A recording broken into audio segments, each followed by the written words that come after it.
Bismillah ar-Rahman ar-Rahim.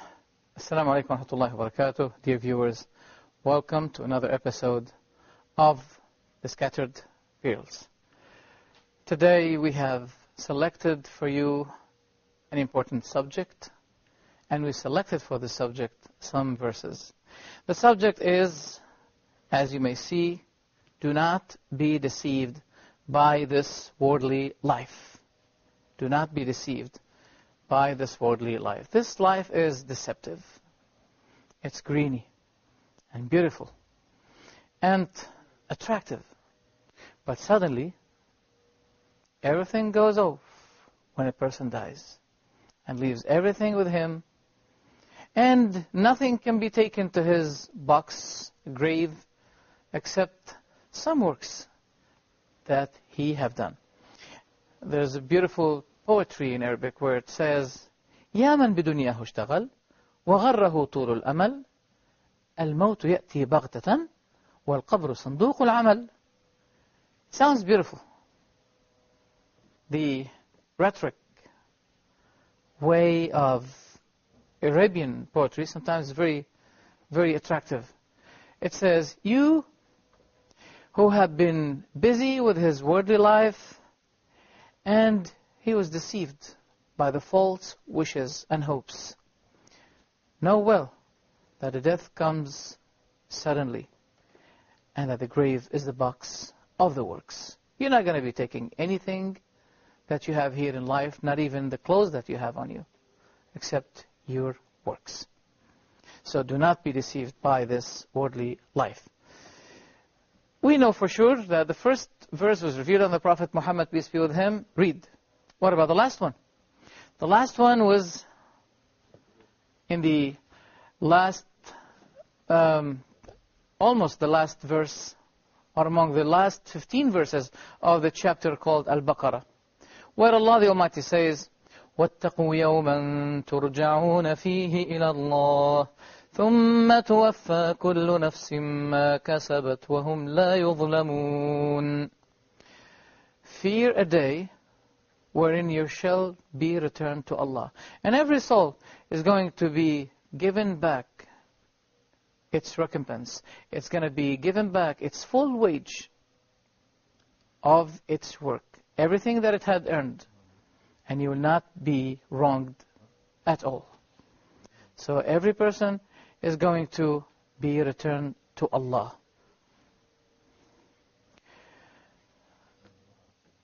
The Prophet, peace be with him, was seen sleeping on the ground to the extent that the second Caliph Umar was crying when he saw him sleeping on the ground, and the mat affects his skin. Then Umar said, I wonder, the emperors are sleeping on couches of silk, and you, the Messenger of Allah, you deserve something better than them. You sleep on the ground like this? The Prophet said, what do I have to do with this life? The likeness of me and this life is as the likeness of a traveler who was taking his way in travel, and suddenly he decided to shade himself under the tree, taking rest. Then he carried on his way, taking his way in his travel. This is the likeness of the life to the Prophet, peace be with him. The Prophet was so humble. He was not signifying, he used not to signify himself in any type of clothes or something, to the extent that a person comes to the mosque and say, where's Muhammad among you? Who's Muhammad? Peace be with him. That also reminds me that when the Prophet was sleeping with his companions, one person among the disbelievers who was setting up the Prophet, and then all the companions were sleeping. The Prophet also was sleeping. Then the man penetrated the line until he reached to the Prophet Muhammad, peace be with him. The Prophet was hanging the sword on the tree. The man took the sword and he grabbed it and put it on the neck of the Prophet, peace be with him. And suddenly the Prophet woke up. The man said to him, who can save you from me? The Prophet replied instantly he said, Allah. He instantly said, Allah will save me from you.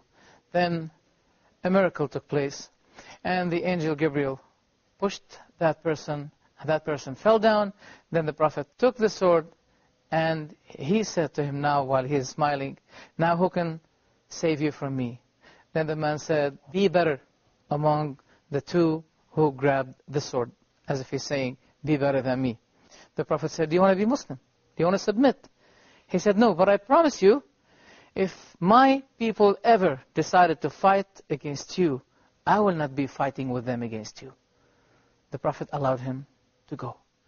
Then when he came to his people, he said, I came to you from the best man I ever met in my life. This is how humble was the Prophet, peace be with him. In the verse that I recited to you, fear a day wherein you shall be returned to Allah. That was the last verse. As if Allah is telling us, this is why the whole verses, the whole revelation was revealed to the Prophet Muhammad, peace be with him. Don't forget the last recommendation, the last commandment, the last advice from Allah, that fear that day wherein you shall be returned to Allah and you'll be brought to judgment. Let's deal with the first verse of our subject, where Allah the Almighty says, يا أيها الناس إن وعد الله حق فلا تغرنكم الحياة الدنيا ولا يغرنكم بالله الغرور إن الشيطان لكم عدو فاتخذوه عدوا إنما يدعو حزبه ليكونوا من أصحاب السعير. The translation is, O mankind, indeed the promise of Allah is truth. So let not the worldly life delude you, and be not deceived about Allah by the deceiver, that is Satan. Indeed, Satan is an enemy to you, so take him as an enemy. He only invites his party to be among the companions of the place. So, the promise of Allah is true. And that life doesn't really value hours or maybe days compared to the next life. As Allah the Almighty said, how long you stayed in life? The disbelievers are going to say, we stayed in life for couples of days. Couples of days. One day or couples of days. Allah then said, you have lasted in life for a short period of time, if you but know. Do you think that we created you in jest, and that you will not be turned back to us? High is Allah, the King,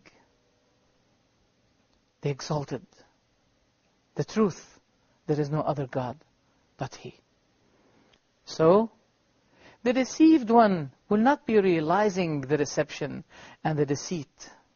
When he will be feeling that, at the very moment when death starts to take him, and when the spirit begins to separate the body, at that very moment, the person will realize and observe the greatness of regret and the sorrow that he is going to feel. Are you really an enemy? Do you really take yourself an enemy to the devil? Do you really take him as an enemy? It's not just a claim. It is something that you have to commit yourself to. He's an enemy, take him as an enemy. You love Allah, take Allah as your God, and that you obey Him as should be. In another verse, Allah the Almighty says, وَمَا هَذِهِ الْحَيَاةُ الدُّنْيَا إِلَّا لَهْوٌ وَلَعِبٌ وَإِنَّ الدَّارَ الْآخِرَةَ لَهِيَ الْحَيَوَانُ لَوْ كَانُوا يَعْلَمُونَ. Allah the Almighty says, And this worldly life is not but diversion and amusement. And indeed, the home of the hereafter, that is the eternal life, if only they knew. That means, you heard the word hayawan. Hayawan means the true life. That is the true life. The everlasting life. The endless life. And there are two things in that next life. It is better and lasting, while this life is not better, and it's a short and temporary life.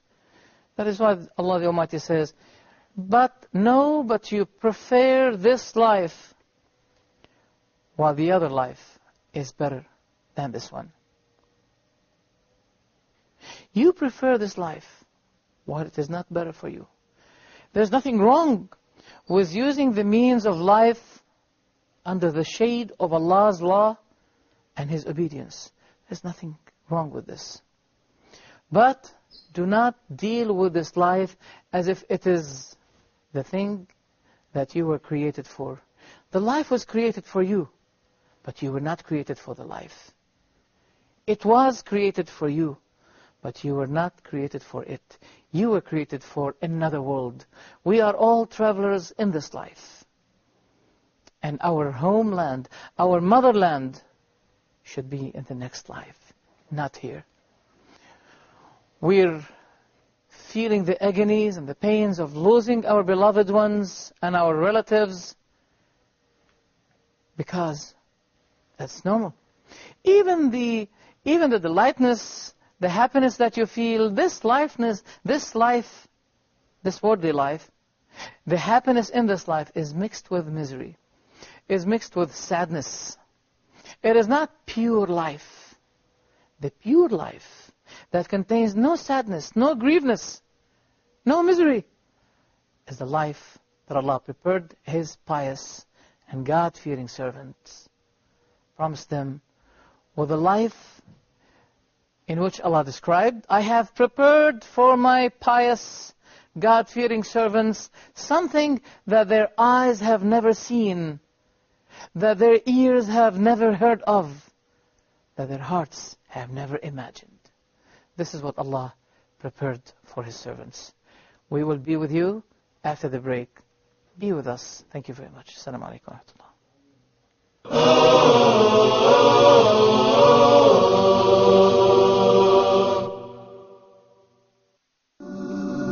If you're 18 or if you're 80, if you've been Muslim for 50 years or 5 minutes, this is a show for you.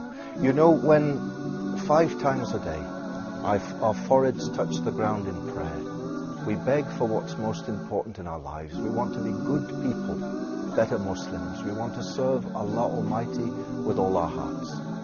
In this show, Let's Talk, every week we're going to talk about Islam and life, how to relate with other people and how to serve Allah. We'll have studio guests, we'll have a live studio audience, there'll be an email for you to write to, talk@huda.tv. So if you're looking for something different, looking for something that will make you think, maybe even touch your heart, this is the show for you.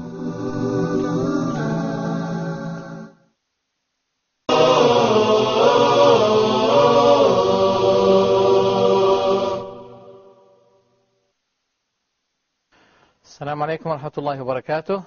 Dear viewers, welcome back to our episode, The Scattered Pearls. The fact is that the devil is the father of our enemies. Adam is our father. And as our father was an enemy in the devil's perspective, so the devil's children, the devil's son, are enemies to us also. Same thing. So he's trying, those enemies of us are trying their utmost effort to deviate us, to swerve us from the way of Allah the Almighty. That is why you have to take them as an enemy. Let's deal with another, or recite another verse of the Qur'an in chapter Luqman, verse 33, where Allah the Almighty says, يا أيها الناس اتقوا ربكم واخشوا يوما لا يجزي والد عن ولده ولا مولود هو جاز عن والده شيئا إن وعد الله حق فلا تغرنكم الحياة الدنيا ولا يغرنكم بالله الغرور إن الله عنده علم الساعة وينزل الغيث ويعلم ما في الأرحام وما تدري نفس ماذا تكسب غدا وما تدري نفس بأي أرض تموت إن الله عليم خبير. Translation of those marvelous verses. O mankind, fear your Lord, and fear a day when no father will avail his son, nor will a son avail his father at all. Indeed, the promise of Allah is truth, so let not the worldly life delude you, and be not deceived about Allah by the deceiver. Indeed, Allah alone has knowledge of the hour, and sends down the rain, and knows what is in the wombs, and no soul perceives what it will earn tomorrow, and no soul perceives in what land it will die. Indeed, Allah is knowing and acquainted. Beautiful verses. So, every person is busy with his own self at that moment. Nobody has time for the other. The compassionate father, the compassionate mother, they don't look for their children. Each one is looking for his own, for her own salvation. And no one is going to be able to give. He is able, but he doesn't want. No one will ever give some of his good deeds to the other, or lay on himself the bad deeds of the son, or the daughter, or the father. No one. Each one is busy with his own salvation. This is a hard day, but Allah makes it easy on those whom He know that they deserve to be granted mercy and ease. It is not good and is not fitting for someone who sees the death around him, someone who experiences the death of his relatives, his beloved ones, to keep himself busy with this worldly life. We've been reading here about 5 things that no one knows except Allah the Almighty.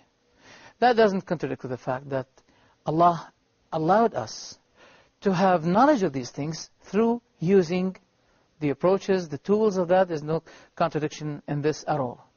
But what is not allowed, and it will not happen, that a doctor, for example, not using an ultrasound, saying that, well, I think this woman is going to give a male or female just by guessing. By using some tools, that doesn't contradict with the fact that Allah is the only one who knows these things. Another verse where Allah the Almighty revealed those verses in a chapter called The Hypocrites. See, the problem with the hypocrites that they are after the lively means. If a lively portion is with the disbelievers, they go to the disbelievers against the believers. If a lively objective is with the believers, they will go with the believers. But this time, not for the sake of Allah, not for the sake of the truth, but for the sake of their lively portion. That is why, in this chapter, Allah disciplined us. Before He was talking about hypocrisy, then now He's telling us, as if He's telling us why the hypocrites became hypocrites. Let us recite those verses and see why the hypocrites became hypocrites. But I'm going to give you the answer. The answer is that their life had taken him from thinking about Allah and the hereafter. Keep that in mind always. Keep your mind always attentive about Allah and the hereafter. You will not regret. أعوذ بالله من الشيطان الرجيم. يا أيها الذين آمنوا لا تلهكم أموالكم ولا أولادكم عن ذكر الله وَمَنْ يَفْعَلْ ذَلِكَ فَأُولَئِكَ هُمُ الْخَاسِرُونَ وَأَنْفِقُوا مِمَّا رَزَقْنَاكُمْ مِنْ قَبْلِ أَنْ يَأْتِيَ أَحَدَكُمُ الْمَوْتُ فيقول رب لولا أخرتني إلى أجل قريب فأصدق وأكن من الصالحين ولن يؤخر الله نفسا إذا جاء أجلها والله خبير بما تعملون. Translation: O you who have believed, let not your wealth nor your children divert you from remembrance of Allah, and whoever does that, then those are the losers. And spend in the way of Allah from what we have provided you before death approaches one of you. And he will be saying, my Lord, if only you would delay me for a brief term, so I would give charity and be among the righteous. But never will Allah delay a soul when its time has come, and Allah is well acquainted with all what you do. So we can realize the relationship between those verses at the end of the chapter related to the verses that talk about the hypocrites. In the beginning, the chapter begins with this. The hypocrites come to you. When they come to you saying, we bear witness that you are the messenger of Allah. Allah replied and said, and Allah knows that you are His messenger. But Allah also knows that the hypocrites are liars. So it did not really benefit them, their testimony, because they were liars in their testimony. They are after lively portions. They are after lively material objective. They did not come for the sake of Allah. They did not work for the sake of Allah the Almighty. In another verse, Allah has given us the example of this life. What is that life? Listen carefully to those beautiful verses and their translation. اعلموا أنما الحياة الدنيا لعب ولهو وزينة وتفاخر بينكم وتكاثر في الأموال والأولاد كمثل غيث أعجب الكفار نباته ثم يهيج فتراه مصفرا ثم يكون حطاما وفي الآخرة عذاب شديد ومغفرة من الله ورضوان وما الحياة الدنيا إلا متاع الغرور. Translation: Know that the life of this world is but amusement and diversion and adornment and boasting to one another and competition in increase of wealth and children. Like the example of a rain whose resulting plant growth pleases the tillers, then it dries and you see it turned yellow, then it becomes scattered. And in the hereafter is severe punishment and forgiveness from Allah and contentment. And the worldly life is nothing but the enjoyment of delusion. Of delusion. That's it. This is life. The life is just like a greeny land. That it fascinates you. You admire that land. It's very beautiful. Suddenly, the water that is supposed to be the cause of more growing grasses and greens, this same water may be the cause of changing that green to become wreckage, pieces of wreckage, scums. This is the example of the life. And you have example with you always.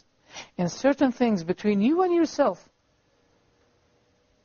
You eat the thing, you like it, you love it too much. But then you can't help it. You have to get rid of it.